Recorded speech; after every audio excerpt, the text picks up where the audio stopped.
좋은 아침입니다. 이사야서 57장 14절에서 58장 5절 말씀 보도록 하겠습니다. 14절. 그가 말하기를 도두고 도두어 길을 수축하여 내 백성의 길에서 거치는 것을 제하여 버리라 하리라. 15절. 지극히 존귀하시며 영원히 거하시며 거룩하다 이름하시는 이가 이와 같이 말씀하시되 내가 높고 거룩한 곳에 있으며 또한 통회하고 마음이 겸손한 자와 함께 있나니 이는 겸손한 자의 영을 소생시키며 통회하는 자의 마음을 소생시키려 함이라. 자, 하나님께서 이제 이스라엘 백성들에게 그들의 길에서 이제 도둘 것을 도두고 제할 것을 제하라고 명령합니다. 도둘 것을 도두고 제할 것을 제하라는 것은 절망은 끌어올리고 교만은 깎아내리라는 의미이죠. 하나님 앞에서는 겸손한 자세로 통회하는 마음을 가지라는 의미입니다. 왜 이렇게 통회하라고 겸손하라고 요구하실까요? 지극히 존귀하며 영원히 거하시며 거룩하다 이름하시는 이 하나님께는요, 높고 거룩한 곳에 계시는 것이 합당하지만 동시에 그분은 진실로 통회하고 마음이 겸손한 자는에게는 함께 하셔서요, 이런 자들의 영혼을 소생시키시고 다시 한번 하나님께서 지으신 모습으로 회복되어지도록 해주시는 분이시기 때문에 겸손하라고 통회하라고 우리에게 부탁하고 있는 것입니다. 사실 우리는요 16절에 보니까 내가 영원히 다투지 아니하며 내가 끊임없이 노하지 아니할 것은 내가 지은 그의 영과 혼이 내 앞에서 피곤할까 함이라. 17절. 그의 탐심의 죄악으로 말미암아 내가 노하여 그를 쳤으며 또 내 얼굴을 가리고 노하였으나 그가 아직도 배역하여 자기 마음의 길로 걸어가도다. 18절. 내가 그의 길을 보았은즉 그를 고쳐줄 것이라. 그를 인도하며 그와 그를 슬퍼하는 자들에게 위로를 다시 얻게 할 것이라. 사실 우리의 상태는요, 하나님 앞에서 죄악으로 말미암아 그분의 진노의 매를 불러오기에 조금도 부족하지 않은 존재입니다. 심지어 이 진노의 매를 맞고 있으면서도요, 여전히 패역하여서 자기 마음의 길로 자기의 마음으로 결정한 죄악의 길을 포기하지 않는 존재입니다. 그런데 문제는 하나님은 그럼에도 불구하고 끊임없이 우리를 추적해 오신다는 것입니다. 그리고 우리 그 18절에 나오는 대로 그와 그를 슬퍼하는 자에게 위로를 다시 얻게 하실 것이다 라고 약속했는데요, 이런 나의 끊임없는 재성과 하나님의 끊임없는 또 사랑의 징계 앞에서 마음이 낮아져서 근심하고 슬퍼하기만 해도요, 하나님 다시 그를 위로를 얻게 하시는 분이시라는 것입니다. 하나님은 포기하지 않습니다. 그리고 하나님은 우리가 사실은 그분의 기준을 완전하여서 만족시켜 드릴 수도 없지만 그걸 기대하지도 않습니다. 우리 중심으로 통회하고 중심으로 겸손해지기만 하면 하나님 가만히 있지 않습니다. 그래서요 19절. 입술에 열매를 창조하는 자 여호와가 말하노라. 먼 데 있는 자에게든지 가까운 데 있는 자에게든지 평강이 있을지어다 내가 그를 고치리라 하셨느니라.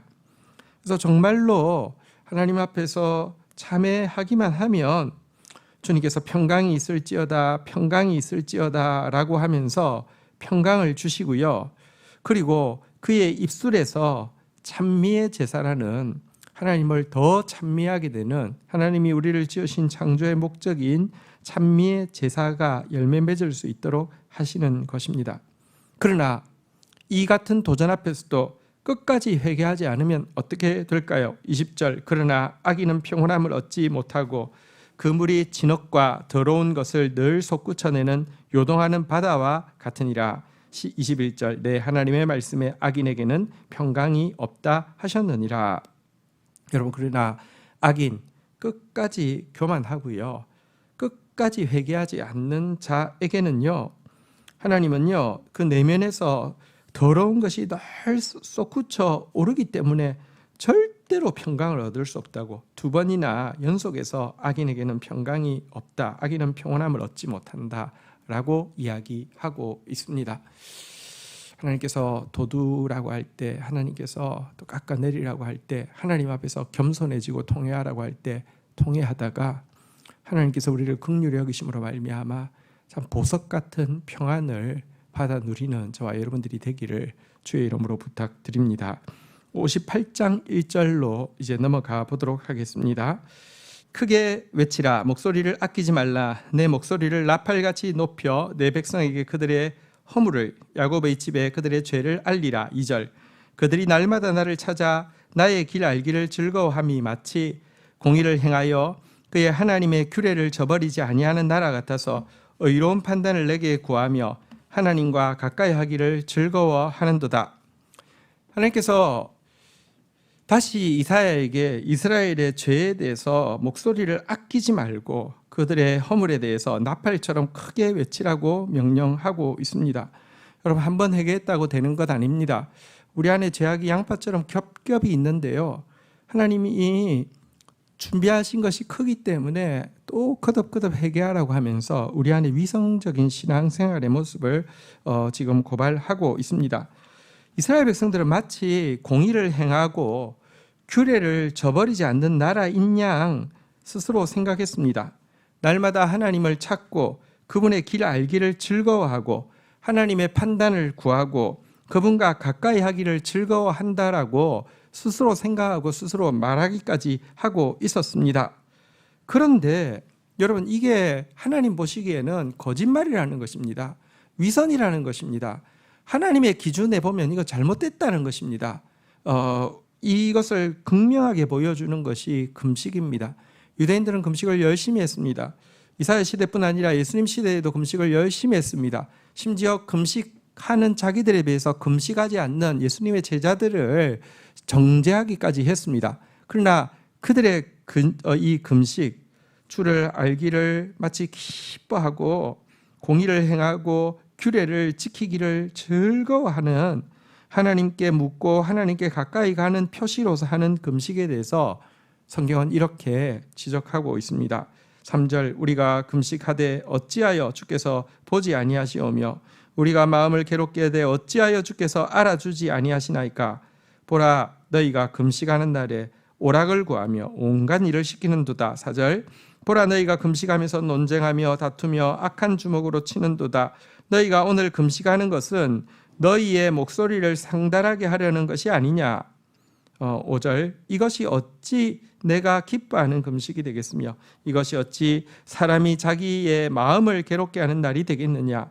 그의 머리를 갈대같이 쑥이고 굵은 배와 재를 펴는 것을 어찌 금식이라 하겠으며 여호와께 연락될 날이라 하겠느냐. 자, 한번 보십시오. 그들은 금식하면서 마치 이것이 하나님 앞에 자기를 겸손하게 만드는 거고 통회하는 것처럼 생각하면서 기도하는데요, 기도하면서 항상 하나님 앞에 따집니다. 어찌하여 보지 않습니까? 어찌하여서 알아주지 않습니까? 라고 하는데 하나님은 그들이 금식하는 모습 보면서 기가 막힙니다.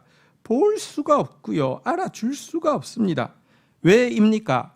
금식하면서 동시에 그들이 하고 있는 일들을 보십시오. 온갖 오락거리들을 구하고 있고요, 아랫사람들에게 온갖 일을 시키고요, 또 서로 논쟁하고 다투고 주먹질하면서 금식하고 있었다는 것입니다. 여러분, 금식을 왜 합니까? 이것은요, 하나님 앞에서 자기를 부인하기 위해서 하는 것입니다. 철저한 겸손 속에서 회개의 제목들을 발견하고 성결을 회복하게 하기 위해서 하나님께서 제정하신 것인데요, 도리어 이 금식을 하는 것으로 종교적인 의무를 하고 있다라는 자만심이 차오르고, 하나님 몫을 금식으로 챙겨드렸으니 내 몫도 챙기겠다라고 마음으로 생각하면서 더 이기적이 되고 더 정욕적이 되고 있었기 때문에 하나님은 이것이 전혀 금식이 아니라고, 내가 기뻐하는 금식이 아니라고 이야기합니다. 마음을 괴롭게 하는 것이 아니라 다른 사람들을 괴롭게 하고 있습니다.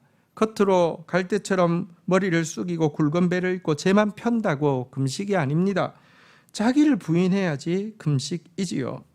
그러니 여러분, 이 같은 금식은 남에게 보여주기 위한 금식이고요. 이 같은 금식을 통해서 구하는 것은 더 현시적이고 더 물질적이고 더 눈에 보이는 것들, 축복을 빌고요. 자기 과시를 위해서 악용되고 있었던 것입니다. 이것은 금식해도 겸손 아닙니다. 금식해도 기도 아닙니다.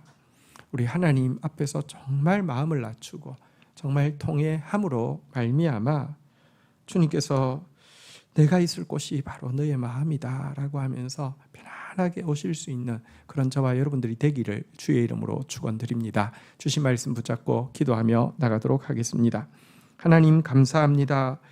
높고 거룩한 곳에 거하시기에 합당하시지만 통회하고 또 겸손한 자에게 또 함께 하셔서 그 영혼을 소생시켜 주시는 주님, 우리에게 통회하라고 겸손하라고 또 거듭거듭 부탁하여 주신 것을 인하여서 감사합니다. 우리는 정말 악한 죄인입니다. 그렇지만 우리가 하나님의 징계 앞에서 슬퍼하기만 하면 하나님 긍휼의 마음으로 오셔서 고쳐주시겠다고 이야기하고 계시오니 하나님 진실로 참여하다가 참된 평강을 얻게 하여 주시고 주님을 찬양하는 자 되어지게 하여 주시며 하나님 교만함으로 말미암아 결코 평안을 누리지 못하는 그런 악인 되어지지 않도록 주여 역사하여 주옵소서. 하나님 우리의 종교 행위를 돌아봅니다.